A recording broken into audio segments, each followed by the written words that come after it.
Okay, in this section we're going to talk about arc length. We're going to use integration to find the length of a curve. We're not talking about the area under the curve, we're talking about the actual length of the curve. So how would you do that? How would you find the length of this little piece of curve? Well, using calculus, what we're going to do is we're going to partition the x-axis, or let's just suppose we wanted to find the length of this whole curve from A to B. We would partition the x-axis, and this is the ith subinterval.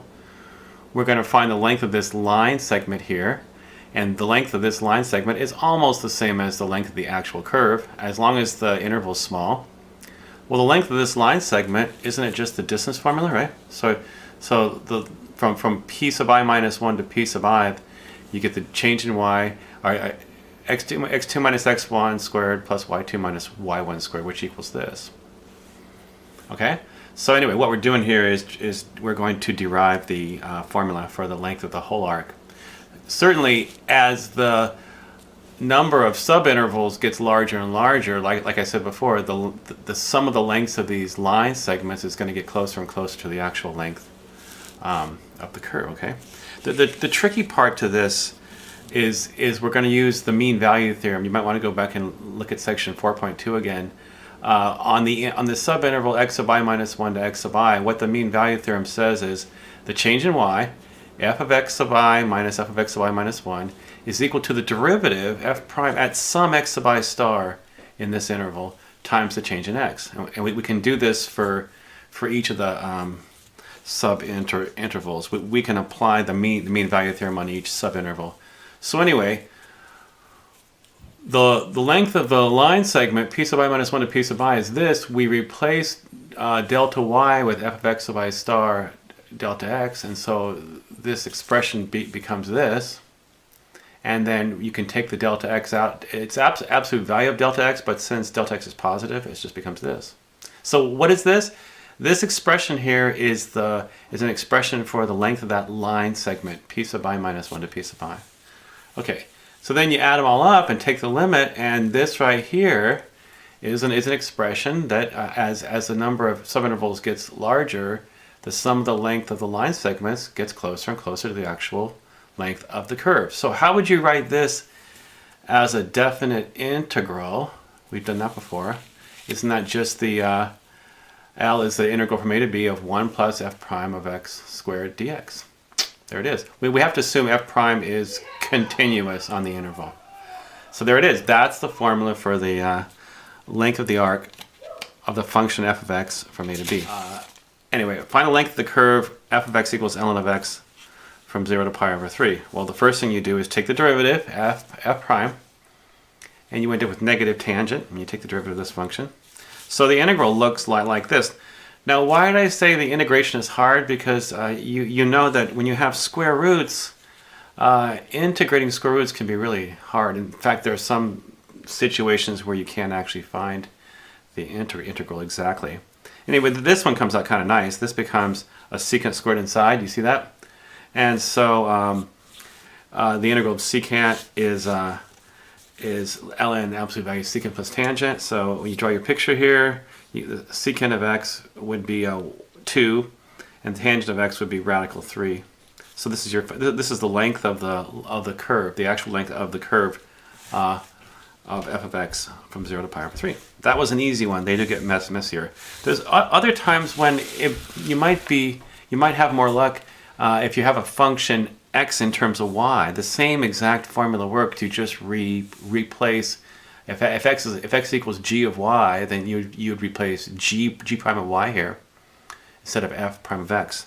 So the formula looks the same. You would partition the y-axis, and you would use the same reasoning we talked about. So for example, suppose you have this function x equals g of y, which is y squared minus 2y. This is from y equals 0 to y equal 2. If you wanted to find the length of the curve, you're going to have to find the derivative g prime of y and plug it right in here. So the idea isn't too hard. It's important you know where this integral comes from, what it means, but in terms of plugging it in, it's not hard. The computation can be messy. I don't know about this one's pretty messy actually. So g prime of y becomes this, right? 2 times y minus 1. So when you plug it in, you get this. Now this might look vaguely familiar to you. I'm going to try a trig substitution here. I'm going to let 2 times the quantity y minus 1 equal tan theta. So this whole expression here would be tangent squared. You see that? 1 plus tan squared. You have to substitute for dy, of course. 2 dy becomes secant squared. So you pick up a secant squared d theta on the outside. So this is what it turns into. I'm not going to change the limits of integration here. I'm just going to leave it in terms of y.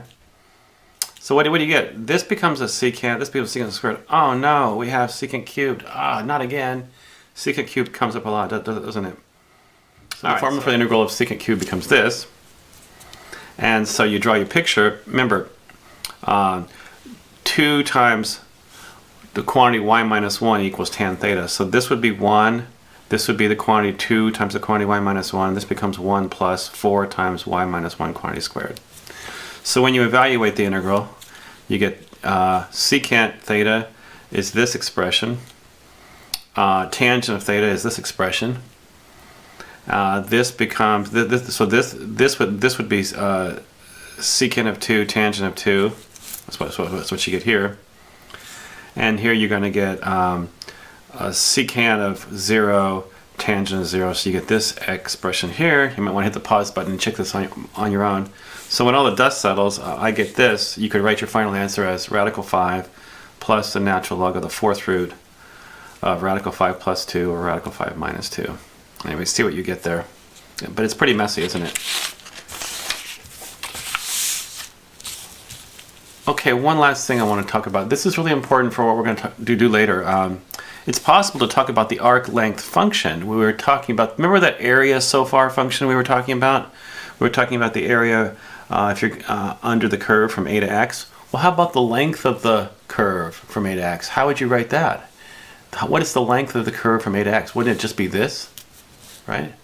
It's just the integral from a to x of 1 plus f prime of t squared dt. I'm just calling this the t-axis instead of the x-axis because I don't want to confuse people. You shouldn't use the same letter for 2 different things, okay? X is the specific value of t. T is the axis. Okay, so what you could do is by the fundamental theorem of calculus part 1, the derivative of this function, isn't it just the integrand evaluated to x, right? So this expression here is ds dx. And if you wanted to, this is kind of interesting, but this comes up later, this concept of what is ds. ds is the differential of s. Remember what that is? That's ds dx times dx. So since this expression is dx, or I'm sorry, this is ds dx, then ds would be ds dx times dx. So this is what we call ds. It has an interesting interpretation too. Look at it like this. You could take this expression, it's kind of a little tricky, but look, you take this expression for ds, you see that dx on the outside, you could move it inside the square root, it becomes dx squared. When you distribute the dx squared to each term, you get a dx squared here.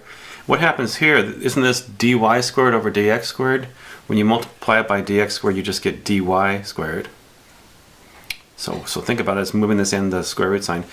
Then when you square both sides, you get this. It turns out ds squared equals dx squared plus dy squared. Now, what does that mean? This is a nice little picture in your book. What is ds? The physical interpretation of ds, it's as long as your interval is small, your subinterval, ds is this little length of a line segment that's very, very close to the length of the actual curve, isn't it? So it's an approximation to this length of the curve on your ith subinterval. This would be ds. All right, so we're going to come back and use that later. So make sure you don't forget what ds is. Anyway, let's do one last problem here. So it says find the length, or find the arc length function here of this function y equals 4x to the 3 halves with the starting point at 1, 4. So when x is 1, y is 4. All right, well, the arc length function is just this thing, remember? It's just going to be this integral. We're going to compute this integral for this function. So you take the derivative, f prime of t, I'm using t instead of x, f prime of t becomes 6t to the 1 half, and so s of x is this, so you just, for the derivative, you get 1 plus the derivative squared. The derivative squared is 36t, right? So you get this, and we're going to make a simple u substitution here. u equals 1 plus 36t, so du is 36 dt. So I'm going to switch the limits of integration. When x equals 1, u is 37. When x is x, we get this. So when we integrate this, we get this.